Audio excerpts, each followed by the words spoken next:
Messieurs, bonsoir. Il est 23h à Kinshasa, 1 heure de plus à Isiro, dans la province de Bazouélé.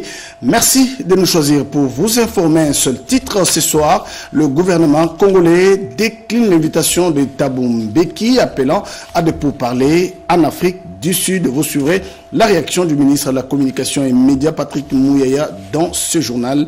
Encore une fois, bonsoir.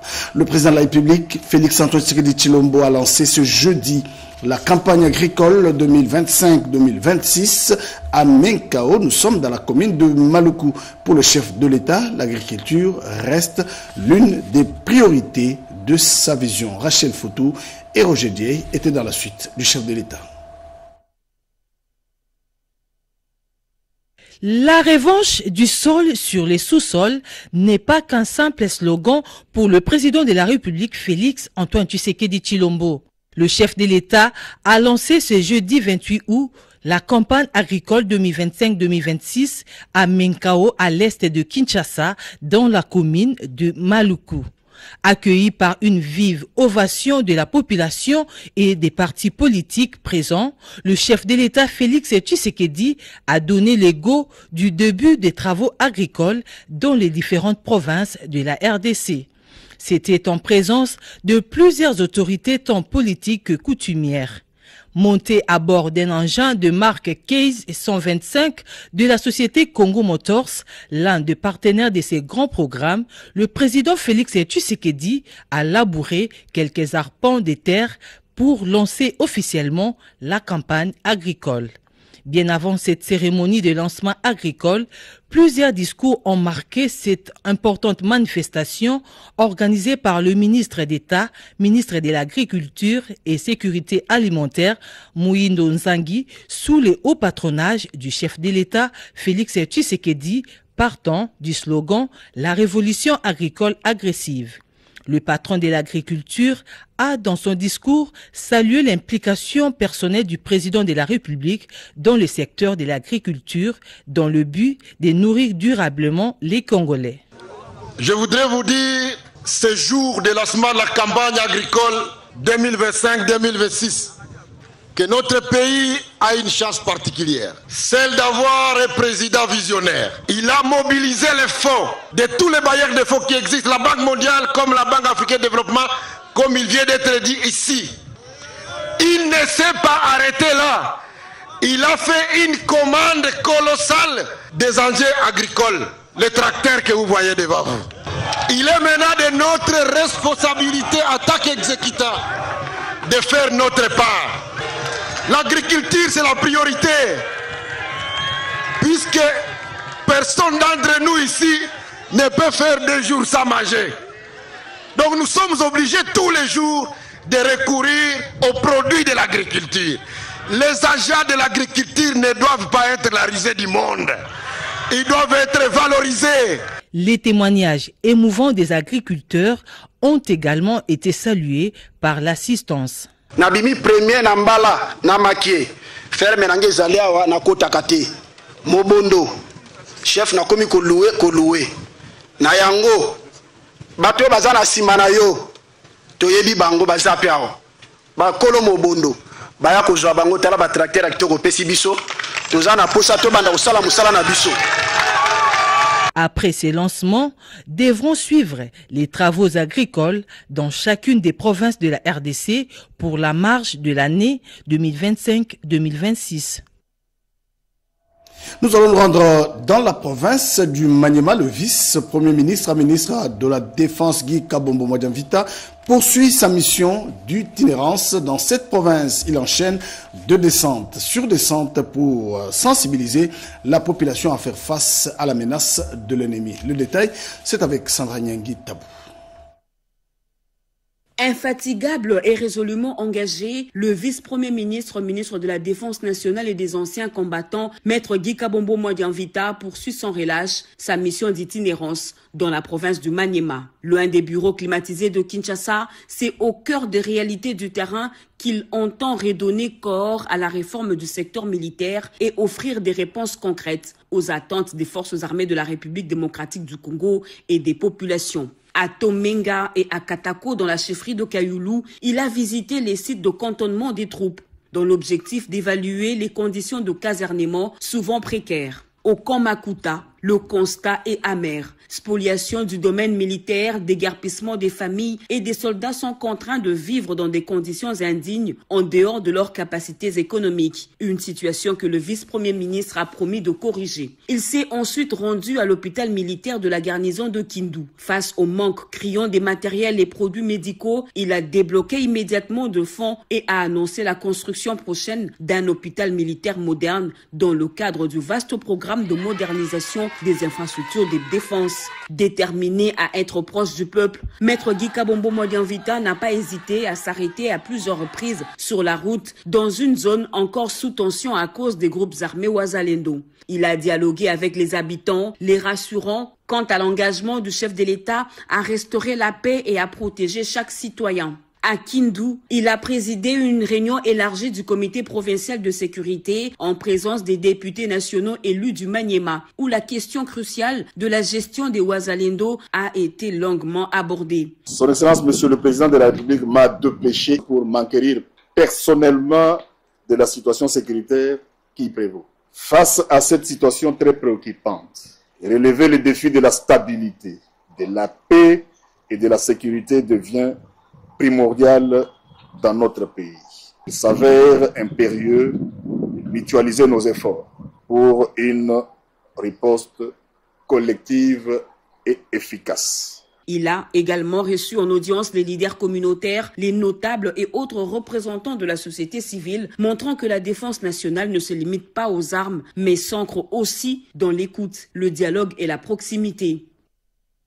Je le disais dans le titre, le gouvernement congolais n'ira pas au simulacre de pourparlers entre Congolais pour la paix dans l'est de la République démocratique du Congo. L'invitation a été lancée par Thabo Mbeki, ancien président sud-africain, une personnalité jugée partisane par le gouvernement congolais. Patrick Mouyaya confirme cette décision. Gaëtan Magalano. C'est une main mal placée. Pour penser pouvoir parler ou contribuer au retour de la paix. Nous nous souvenons tous des déclarations qui ont été tenues par le président Mbeki, des déclarations malheureuses qui ont illustré une forme de méconnaissance de la crise actuelle. Quoi qu'il en soit, c'est une initiative informelle qui ne peut nullement nous intéresser, en ce sens aussi en plus que nous sommes déjà engagés dans un processus bilatéral avec le Rwanda à Washington, dans un processus avec les supplétifs, notamment dans ce qui s'est fait à Doha. Mais vous avez aussi vu que, à la suite de la rencontre que le président de la République avait initiée, avec d'abord dans les cadres de consultation nationale, mais aussi les discussions qu'il avait eues avec les CC-Senko, les autres confessions religieuses, toutes les confessions religieuses se sont mises ensemble. Et ils ont proposé une feuille de route qui n'est plus celle qui devait être de l'ECC-Senko au départ ou celle qui devait être celle des confessions religieuses au départ. Donc vous voyez que nous sommes déjà engagés sur 3 pistes pour nous conduire à la paix. On n'a pas besoin de pistes supplémentaires, surtout pas par celui qui est perçu comme partisan, parce que ce sont ses propres déclarations. Et il ne faut pas oublier que la nature de la crise que nous connaissons, elle est d'abord sécuritaire, du fait de l'agression du Rwanda, et que cela est bien pris en charge par les processus de Washington et de Doha. En interne, vous avez vu que dans les derniers gouvernements qui est sorti, il y a déjà eu un début d'ouverture à ceux qui étaient dans l'opposition ou dans la société civile, mais qu'il y a d'autres démarches qui sont en cours, et donc l'initiative de l'Afrique du Sud est pour nous inopportune. Dans le souci du développement des communautés rurales de la République démocratique du Congo, le ministre Grégoire Muchaila a échangé avec la délégation de l'intersyndicale de son ministère. Le ministre d'État du Développement rural, ingénieur Grégoire Mouchaïl Moutombe, a réuni pour la toute première fois depuis sa prise de fonction la délégation syndicale de l'administration de son ministère. Une délégation conduite par le secrétaire général au développement rural. Le ministre d'État Mouchaïl les a demandé de diviser le ministère en 3 sous-commissions, c'est-à-dire la sous-commission infrastructure, eau et la sous-commission des coopératives. Question d'avoir une bonne visibilité du développement rural sur l'ensemble du territoire national. Cette délégation syndicale a apprécié la vision du ministre d'État du Développement rural et a aussi présenté son cahier de charges qui contient certaines revendications pour lesquelles le patron du développement rural devra s'impliquer. C'est une bonne vision. C'est là où nous avons dit les visions qu'il a présentées, ce sont des bonnes visions de développement des travail pour le pays et pour le ministère où il est en train de diriger ces jours. La première des choses, nous avons parlé à l'excellence. Nous avons un personnel qui a vieilli au sein du développement rural. On doit avoir des relèves. Deuxièmement, le ministère du développement rural souffre des infrastructures pour abriter les agents et cadres pour le travail. Ils n'ont pas assez de bureaux. Il y a des primes qui sont en souffrance au développement rural. Ça fait des années, problème de transport. Dans un autre registre, le ministre d'État Mouchaïl a reçu une délégation des investisseurs sud-africains. Ces derniers sont venus s'imprégner de la vision du développement rural du ministre d'État. Question d'intensifier la collaboration dans ce secteur. Nous sommes dans le secteur du développement rural. Dans le milieu rural, on a besoin de l'eau, on a besoin d'électricité. C'est au ministre maintenant de nous déterminer ce qu'il veut qu'on puisse développer et puis travailler ici en République démocratique du Congo.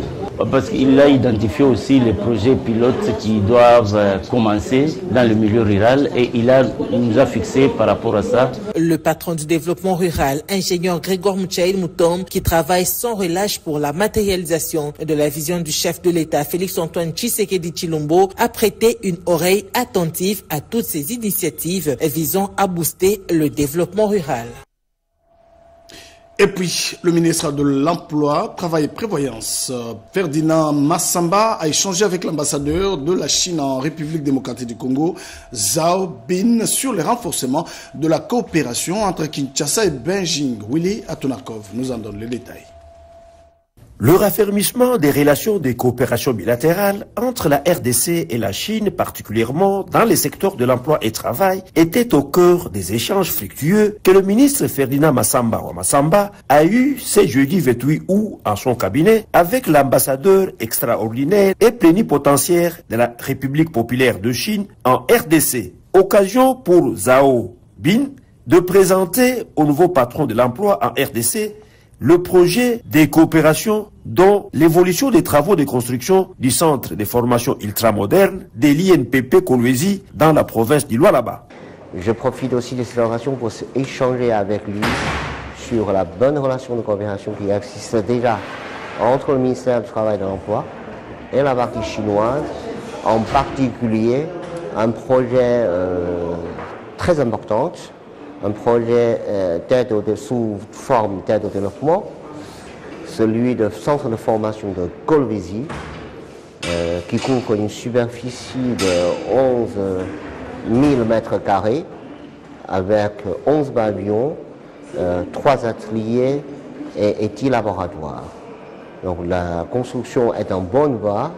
Nous faisons tous les efforts pour que les travaux soit acheminé vers deuxième semestre de l'année prochaine. La Chine est également disposée à appuyer le ministère de l'Emploi et du Travail dans la formation des nouveaux inspecteurs et contrôleurs du travail. Pour sa part, le ministre Ferdinand Massamba, qui tient à la concrétisation sur le terrain de la vision du chef de l'État, celle relative à la création de plusieurs emplois en RDC, premier pilier du gouvernement central, a salué l'excellence des relations existantes entre son ministère et la Chine. Et puis, l'Université de Kinshasa, à travers le département de Relations internationales, a organisé une conférence sur le thème Gizenga, héritage historique pour la refondation de l'État et sa vision de politique étrangère de la République démocratique du Congo. Une conférence pour honorer la mémoire d'Antoine Gizenga. Les chapiteaux des plateaux de l'Université de Kinshasa, d'une capacité d'accueil de 3000 places assises, pleines à craquer comme un œuf, a servi de cadre à la journée scientifique sur le thème Gizenga, héritage historique pour la refondation de l'État et sa vision de politique étrangère de la RDC, conférence organisée par le département de relations internationales de l'UNIKIN pour honorer la mémoire de cette icône de la scène politique congolaise. C'était en marge du 61e anniversaire du PALU, Parti Lumumbiste Unifié, formation politique de gauche devant plusieurs personnalités du monde scientifique ainsi que de la distinguée Madame Anne Mbouba Gizenga. D'entrée de jeu, le professeur Lapika Dimonfou, représentant le recteur de l'UNIKIN, a d'abord circonscrit cet événement historique dans son mot de bienvenue. C'est le moment de nous interroger sur l'histoire de Gizenga Antoine, particulièrement dans les milieux universitaires, pour y découvrir les valeurs et les attitudes morales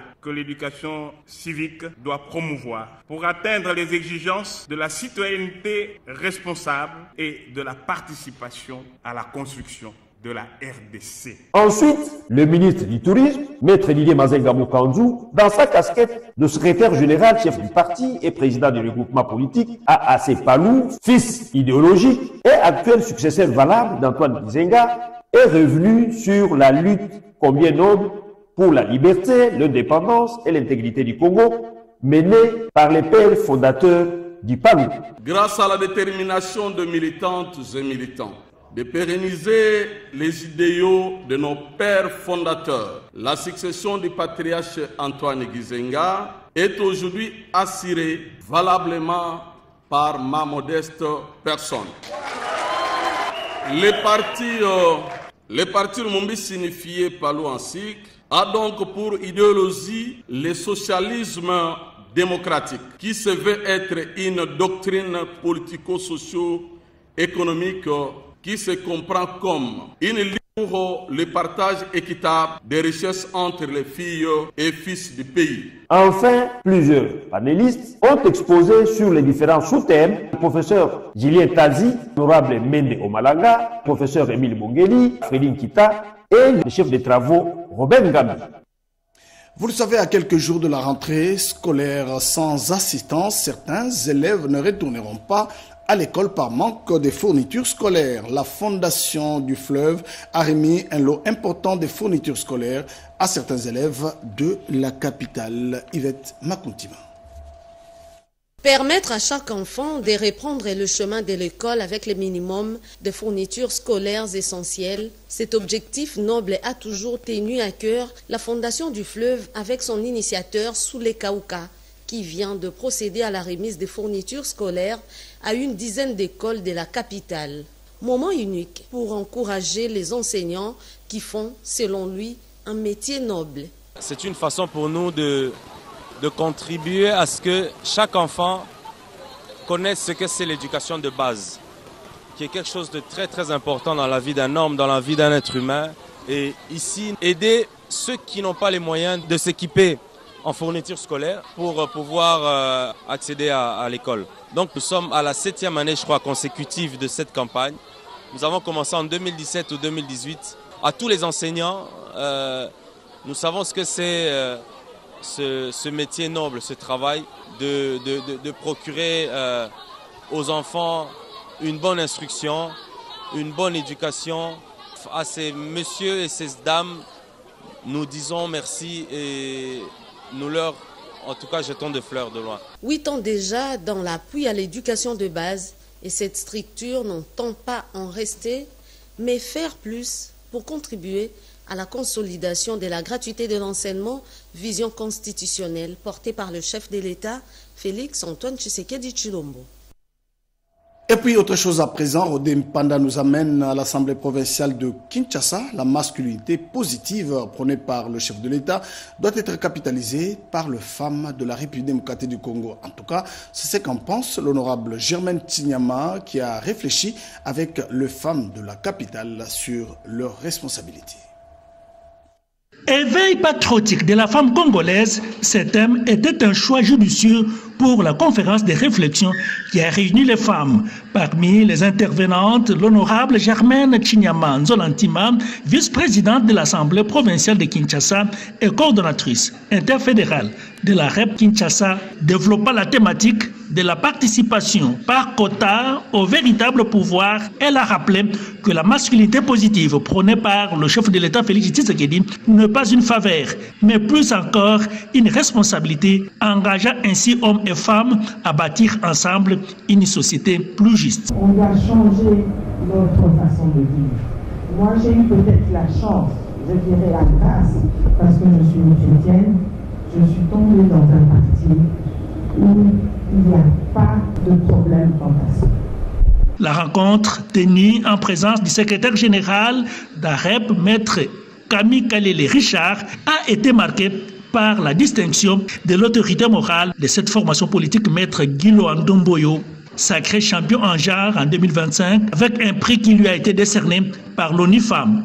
C'est donc un moment de conscientisation et d'engagement pour la place de la femme congolaise dans la vie politique et citoyenne. Nous allons faire un tour dans le Haut-Katanga. Le gouverneur intérimaire Martin Kazembe Soula a conféré avec les caucus des députés nationaux élus de la province que préfère. La situation socio-économique et sécuritaire était au centre des entretiens, nous dit Didier Mumba. C'est pour s'enquérir de la situation socio-économique actuelle de la province que ces députés nationaux élus du Haut-Katanga ont rencontré ce mercredi 27 août 2025 le gouverneur intérimaire Martin Kazembe Soula. Au cours de cette séance de travail, les élus nationaux ont attentivement écouté les préoccupations de l'autorité provinciale tout en partageant leurs propres constats de terrain. Satisfaits des orientations données par Martin Kazembe Soula, ces représentants du peuple ont promis leur accompagnement afin de relever ensemble les défis socio-économiques et sécuritaires. Un partenariat institutionnel jugé constructif qui augure une synergie renforcée au service du développement et de la stabilité du Haut-Katanga, a souligné l'honorable Jean-Jacques Pangawa Lukalaba, rapporteur du caucus. Nous avons constaté en lui de bonnes initiatives que nous devons absolument encourager. Il a de bonnes idées, surtout à ce qui concerne aussi l'amélioration des conditions de vie des agents de l'administration publique. Nous avons senti cette volonté d'améliorer. Et nous pensons qu'il a déjà commencé avec, je ne sais pas, le frais scolaire, quelque chose comme ça. Et il nous a promis qu'au fur et à mesure, il pourra voir comment améliorer davantage la situation des agents de la fonction publique. Ces élus nationaux appellent par ailleurs la population du Haut-Katanga à s'aligner derrière le gouverneur intérimaire Martin Kazembe Soula dans l'objectif de préserver un climat de paix et de cohésion en province, selon le vœu du chef de l'État Félix-Antoine Tshisekedi Tshilombo. Avec les caucus d'élus nationaux, ce sont toutes les catégories sociales du Haut-Katanga qui apportent leur soutien à Martin Kazembe Soula depuis sa désignation comme gouverneur intérimaire de la province qu'il préfère. D'une province à une autre, nous allons nous rendre dans le Bazouélé. L'ambition de tendre vers l'autosuffisance alimentaire prend forme sur le terrain. Le programme Agito Foreva, à travers son projet Elikia, a marqué un tournant avec la première vente publique des poissons frais à Bouta. Le lancement de la campagne de vaccination contre la poliomyélite et celle du paludisme sur l'ensemble de la province du Bazouélé est intervenu ce mercredi 27 août 2025 sur toute l'étendue de la province. La cérémonie du lancement officiel a été présidée par le vice-gouverneur et gouverneur par intérim Simo Gassao Yangoulumé. Les représentants du partenaire Dr Bebangue Didier parlent de la motivation pour l'État congolais d'organiser cette campagne de riposte contre la polio. Le ministre provincial de la Santé Bazouélé rappelle à la communauté les méfaits de la non-vaccination des enfants. Le vice-gouverneur et gouverneur a dit intérim Simo Gassao Yangoulumé appelle à la mobilisation de tous pour faire vacciner les enfants de la province. Leaders religieux, acteurs politiques et autres à soutenir la vision du chef de l'État, Félix-Antoine Tshisekedi Tshilombo, avant de lancer officiellement cette campagne au nom du gouverneur de province Moukeni Amis Mike David à mission. Juste après le lancement, l'autorité provinciale a procédé à la vaccination symbolique de quelques enfants ciblés. Signalons que cette campagne de vaccination débute le 28 jusqu'au 31 août 2025. 352 427 enfants de 0 à 59 mois sont attendus dans l'ensemble de la province du Bazuélé. La cérémonie s'est déroulée au marché central de la ville de Bouta. Vous avez donc corrigé avec moi qu'il s'agissait là du lancement de la campagne de vaccination. Ceci nous amène aux nouvelles de la Régie des eaux. Fini désormais ces interventions provisoires sur le terrain. Les agents techniques de la Régie des eaux viennent de bénéficier d'un lot de postes à souder et d'équipements de protection individuelle. Le reportage signé Serge Merlemata.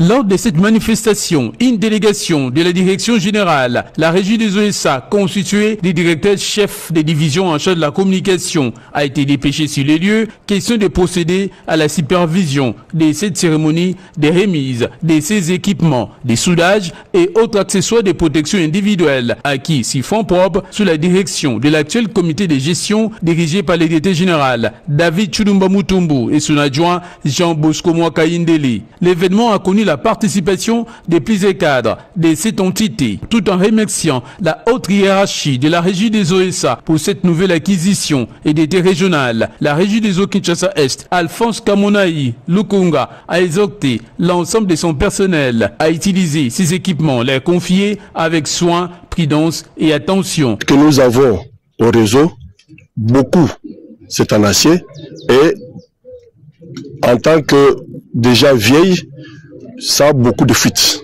Mais avec ça, nous allons tout faire pour réduire ces fuites-là en majorité de tout ce qui est sur les conduites en acier. À tous les travailleurs, je leur demande de bien garder cet outil ici. À leur tour, quelques agents de la direction régionale, la régie des eaux Kinshasa-Est, ont exprimé leur joie à l'issue de cette activité en fournissant ces lots d'équipements de postes à souder et autres accessoires de protection adaptés aux agents techniques de cette entité. Les autorités de la régie des ESA illustrent bien les fermes volontés d'assurer la sécurité et de protéger la santé des travailleurs de cette entité pour une amélioration de la productivité au sein de cette entreprise du portefeuille de l'État. Terminons ce journal par la province de la Chopo. Les cliniques universitaires de cette province dotées de nouveaux matériels, un don signé le ministre de Finances Doudou Mfamba pour venir en aide à ceux qui en souffrent. Les cliniques universitaires de Kisangani et 5 autres hôpitaux généraux de référence de la Chopo viennent de s'enrichir en matériels médicaux. Véritable ouf de soulagement pour les patients, ce lot de matériel est constitué de 100 matelas pour chaque structure citée, des médicaments, un appareil d'anesthésie pour les cliniques universitaires et autres équipements. Cette action socio-sanitaire porte la signature de la structure Doudou Fwamba. Pour sa part, le médecin directeur adjoint des cliniques universitaires de Kisangani, le docteur Junior Ntoro, ces matériels seront utilisés pour les étudiants de la faculté de médecine pour bien concilier la théorie et la pratique. Nous vous rassurons et toute la communauté aussi que cet outil ne sera pas seulement utilisé pour les malades, mais aussi pour les étudiants en médecine, des instituts techniques et médicaux et aussi des élèves de l'ITEM. La couverture santé universelle, telle que voulue par les chefs de l'État, se voit matérialisée à travers le geste déposé par le ministre Doudou Fwamba, a déclaré Dr Martin Abema. Imaginez un instant de détresse d'un lieu non équipé médicalement, l'angoisse d'un personnel soignant qui ne peut sauver sa communauté. Ceci entre dans le cadre de soutenir la vision du chef de l'État, la couverture santé et universelle. Cette offre, faite par l'excellence Doudou Fwamba Likonde Liboutaï, répondant aux